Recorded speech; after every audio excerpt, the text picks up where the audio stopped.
Okay, so here's the next video. This one is, as the title showed, is my pre-release thoughts on the Indigo Disk. So I have the site up for this, so there's going to be some clicking in the background. But just in general, I don't have much to say about the story. It's going to be a continuation of what was in the Teal Mask. There's people have been going through images about maybe seeing if there's hints and stuff. I'm not going to do that. I'm just going to say I'm looking forward to it. They left the story off in the Teal Mask. It was pretty strong, so I can see them swinging a home run with this one. I'm more here to talk about everything else, starting with the small stuff. They are adding more customization features. That's good. Not just in terms of the clothes, which is something like clothes and hairstyles, which is something they didn't do in Sword and Shield. I think I mentioned this a few times already. It's something they didn't do in Sword and Shield, and it's really baffling why. They added the new exploration gear for the Crown Tundra, but that was essentially it. This one, they're adding new hairstyles, and they're adding everything that they were adding in the Teal Mask. They're adding around the same amount for the Indigo Disk. The only question I have about that is, and I think I know the answer to it, but my only question would be, other than the uniform for the Blueberry Academy, which makes sense, would you be able to get these from the start? The answer will probably be no, but I think it would be cool to have like hairstyles and stuff be available at the start instead of having to wait most of the game. Like, I mean, I'll play most of the game with a different hairstyle and then just change it and base the character's design off that. But I just like having a solid design from as close to the start as possible to the finish. Yeah, that's some pretty small stuff in terms of the customization. The next big thing is the Blueberry League room, Blueberry League Club room, and the Pokeball throwing animations. So once you get on the site, so and I'm not sure how many there are, but we've seen, I think, 3 different versions of this room, maybe 4.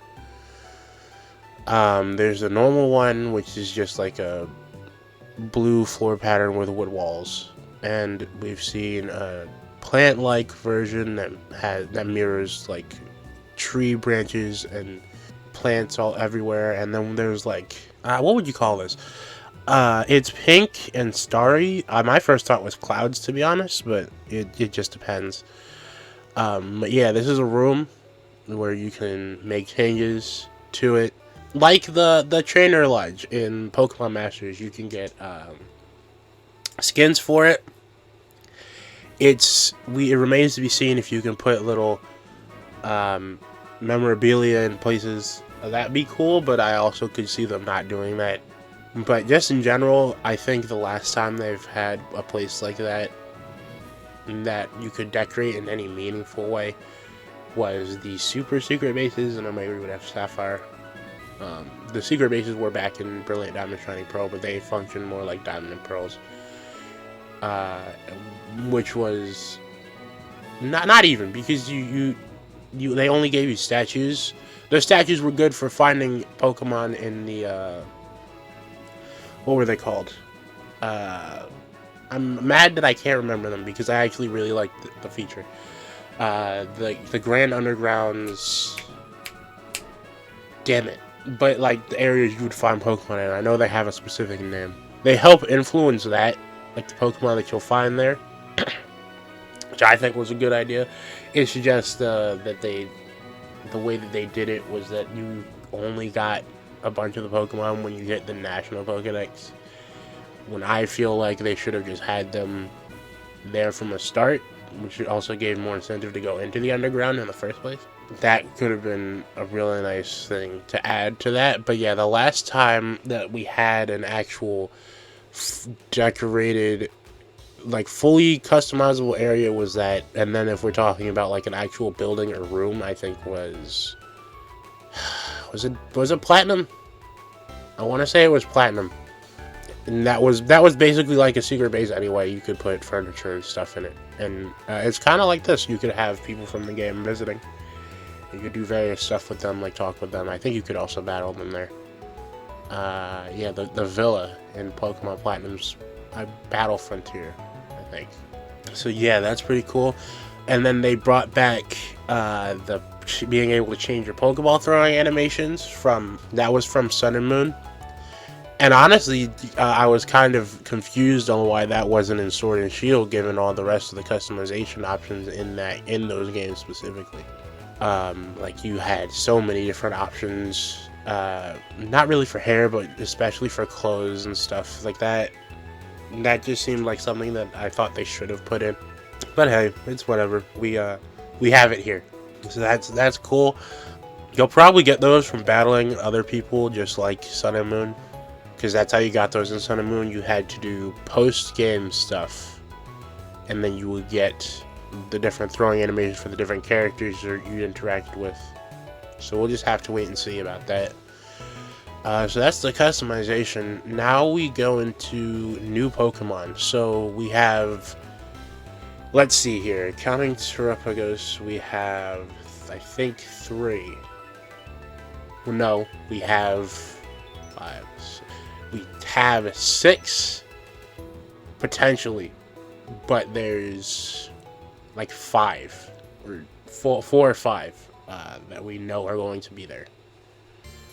Yeah, 4, because Terrapagos is there, and then there's Archaludon, which is good. They're getting, they gave, what was it, Duraludon, an evolution. I said this already once before. I'm not all that big on single stage Pokemon, so giving them even just one evolution is enough for me to consider using them at some point. And speaking about evolutions for Gen 8 Pokemon, it looks like Diplin, the new evolution for Applin, is going to be getting an evolution in the Indigo Disk. We don't know what that looks like. They're probably not going to tell us what that looks like till the DLC comes out. And then by then people will have already seen it, because it's most likely on Kieran's team. And yeah, besides them, which is pretty cool, especially the Diplin evolution, because we don't know how that's going to evolve. We don't know how either of these are going to evolve, actually. It will make sense that it would be in an area that is unique to the Indigo Disk, or an item that you can find in the Indigo Disk. But we'll have to wait and see for that. Other than that, we have Paradox Pokemon, essentially. There should be new forms for Koraidon and Miraidon. And then there's the 2 Paradox Pokemon we're looking for to... it's Iron Crown and Raging Bolt. Now, the extra 2 that I mentioned earlier they're not doing just 2 out of the 3 for those 2 trios, the Swords of Justice and the Legendary Beasts. So that means Entei and Terrakion are getting something.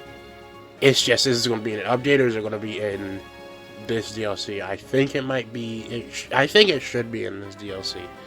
But if that's the case, then those are another 2 Pokemon that we just won't know about until it comes out in close to 24 hours, I think, at the time of this recording. But yeah, I like the idea of a lot of these Pokemon, and it also proves that they can go back to any generation. It doesn't even matter if it just happens to give Pokemon, like expand on Pokemon and give people a reason to use them. Now that we're on the topic of Pokemon, let's go into moves and battle, like just battles in general. The Indigo Disk will be mainly double battles, and that's, like, obviously if you only play single player, it won't be foreign to you, but it definitely won't be as familiar. That is also the reason why the preview said it was a lot harder than usual, because you can actually use strategy in double battles and not need excessive amounts of turns to set something up. Which is, I think, the main reason why normal Pokemon games get so difficult. Like, you can give them all the EVs and IVs and held items you want. It's going to be easy, primarily because all you as the player need is to have the right Pokemon out and be able to fold them with a super effective move or your own strategy that takes less turns to set up. and there's like nothing they can do about it. They could switch, but what the hell is that going to do? Especially for certain Pokemon that are so overwhelmingly broken that they can two-shot or one-shot Pokemon that they do normal effective damage to anyway. So having double battles is probably the best way to make something more difficult, and then that also does help for setting people up for actual competitive play, because that's the format that competitive play uses. So that's a thing. Double battles are going to be in it, so you're going to want to watch out for moves like Earthquake and stuff. They'll damage everybody on the field. They've added some new moves. Let's see here. I know one of them was Upper Hand, yep.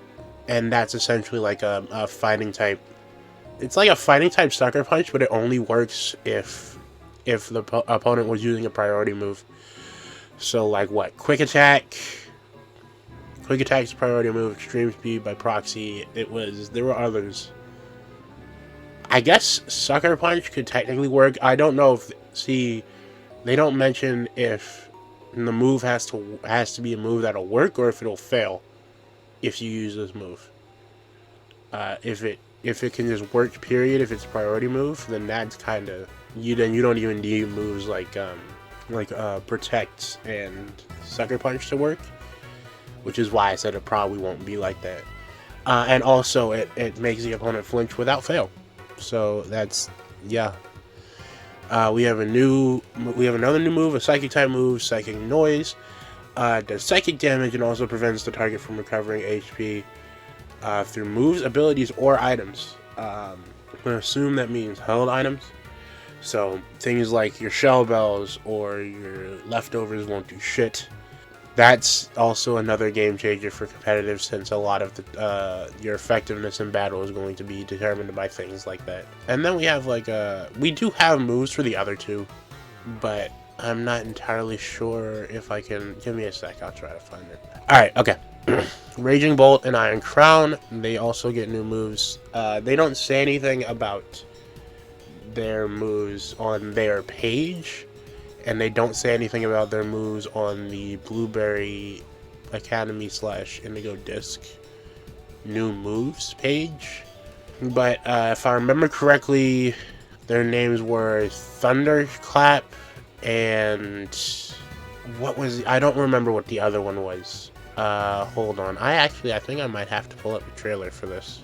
Okay, Raging Bolt has Thunderclap, yeah, and it strikes before a target's attack, so if they're attacking, it goes first.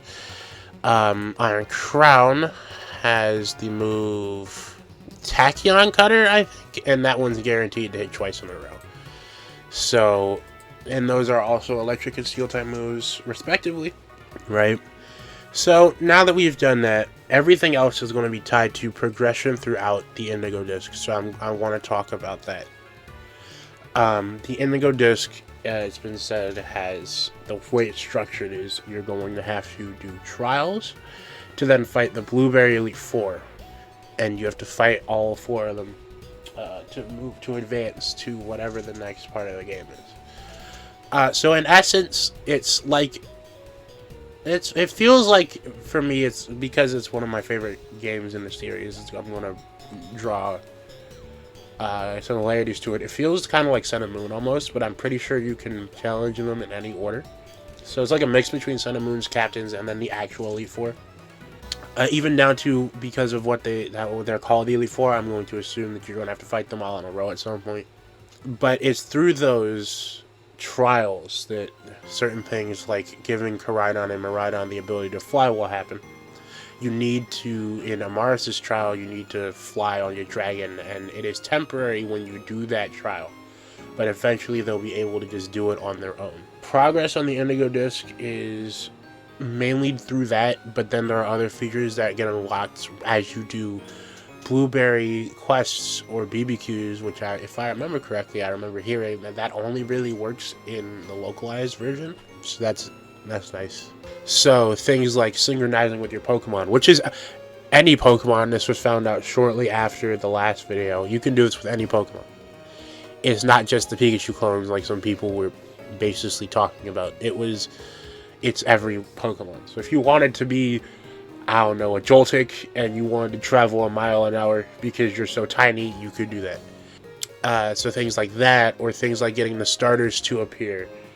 are going to rely on doing these quests to get blueberry points. And these quests can be anything from catching a Pokemon based on its description to finding Ditto blocks around the terrarium. And yeah, you can influence the Pokemon that are in the terrarium using blueberry league points. And eventually, when you make it through all that, you get the ability to get snacks in order to help you find the legendaries that are somewhere out in the world. I think they might be static. I'm not sure about if there's any roaming elements, but yeah, static. So you still have to find them, I think. But they're out there somewhere once you get these snacks for them. And all of this culminates into going deeper in Area Zero than you did in the base game. So there's going to be, if I remember correctly, it's, I think, 2 new rooms. But the thing is, how big are those rooms? Are they Area Zero sized, like the original Area Zero? That's a lot. So they're probably going to be a little bit smaller. If they're not just actually just straight rooms. Like, if we're talking about actual explorable areas, probably a little bit smaller than Area Zero. Like half the size, I guess. But yeah, so that's the general knowledge for the Indigo Disk done. Other than that, there's not much really else to say. I like the way the characters look. I'm excited to see what the rest of Area Zero looks like. We already knew that there was more to that place than they were letting on because of how they set up the Area Zero. I wouldn't call it an elevator, but like the place you go into to get there. Based on how they set that up, it was real obvious, and I'm excited to be able to interact with all these characters again in different ways, and the synchronize with your Pokemon part. That's a huge highlight for me, other than the customization features. But yeah, I said this already before the Teal Mask came out. I'm gonna like this DLC a lot, and that is still the case. Even more so, actually. So the only thing that's left at this point is to just play it, and I'm excited. The Pokemon Home update maintenance is happening around the same time that the Teal Mask did. So the release time for this will most likely be the same time as the Teal Mask was, which means it'll be around 8 tomorrow. So I don't know if I'll be doing anything tomorrow before that, or if I'm just going to be on my own until I start streaming that, but I will be streaming it. And yeah, that's about it. So well, actually, this video is coming out the day of, so later today I'll be streaming. So yeah, if you're watching this, hopefully I'll see you later, and let's run back through Unova in this new school they got. When did they make this? We've been away from that place for so long. Things have definitely changed.